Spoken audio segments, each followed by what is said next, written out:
as a recovering, hyper independent boss babe, you know, who loved to do everything on her own, who loved to feel in control in her life, in her business, in her finances, in her relationships. When I came to Jesus, I learned very quickly that if I continued to do things in my own strength, it would continue to eventually all fall apart.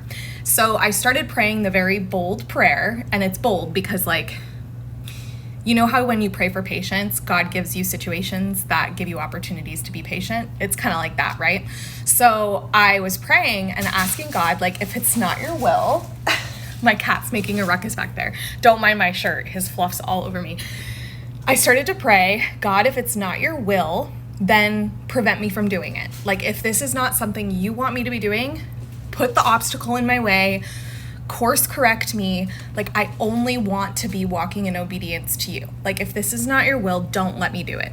Bold prayer, right? Because then what happens? All these things start falling apart. All these roadblocks start getting in the way, and you're like, where? Like, God, like, why is this happening? And I had to remember, well, you prayed for this. Like, you literally prayed for this. So this happened to me yesterday, and God is so good. He's such a loving Father. Like, he immediately answered my prayers. Like, certain obstacles started happening. I got redirected, put in different places, like certain things, opportunities that I was like, yeah. He was like, nope, close that door. And so yesterday, I was so excited because it was payday, right? One of the payments from our business, Bold Belief Society, had come in, and I was like, okay, I had a plan. I was like, I'm going to go take a hot girl walk, and I'm going to go to Hobby Lobby, and I'm going to buy these beads and this specific project that I have in mind for this new type of jewelry that I want to make and put up as a listing in our shop. And I'm so excited, and like, X amount of dollars came in, so I've got X amount for the budget. Like, it's gonna be great. Get all ready to go, put my hat on, put my shoes on, looking all cute, got my big water bottle, ready to walk out the door. And I go to check the bank statement because I'm like, okay, I'm gonna like allot how much I'm gonna spend and have my budget before I go there so I can plan accordingly.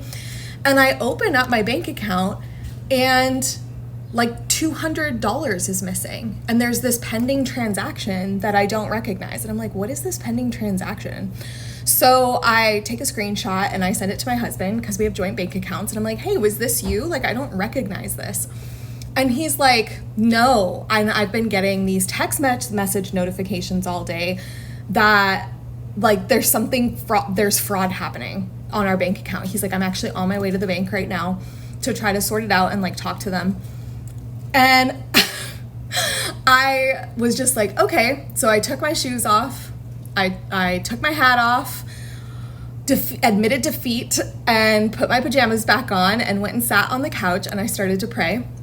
And I was mad, y'all. Like, the Lord also in this revealed my heart to me because I was so angry that this obstacle got put in my way. Like, I was crying and lamenting to God. Like, I was like, this has happened, and this has happened, and this has happened, and now this is happening. Like, why all these things, and why one thing after another, and why this, and why that, and da-da-da-da-da-da-da.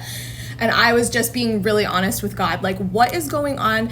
And he reminded me, number one, he reminded me of that prayer that I had prayed.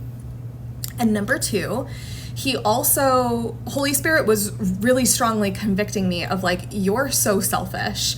Like, your heart, your first thing that you wanted to do when this money came in was this thing for yourself, that you forgot to tithe. You didn't even think about me. Like, this money came in and your heart was immediately set on your own selfish desires of your flesh. Like, your first thought wasn't even about me. Like, you're giving me your last, not your best. And I was like, oof, yeah, you're right.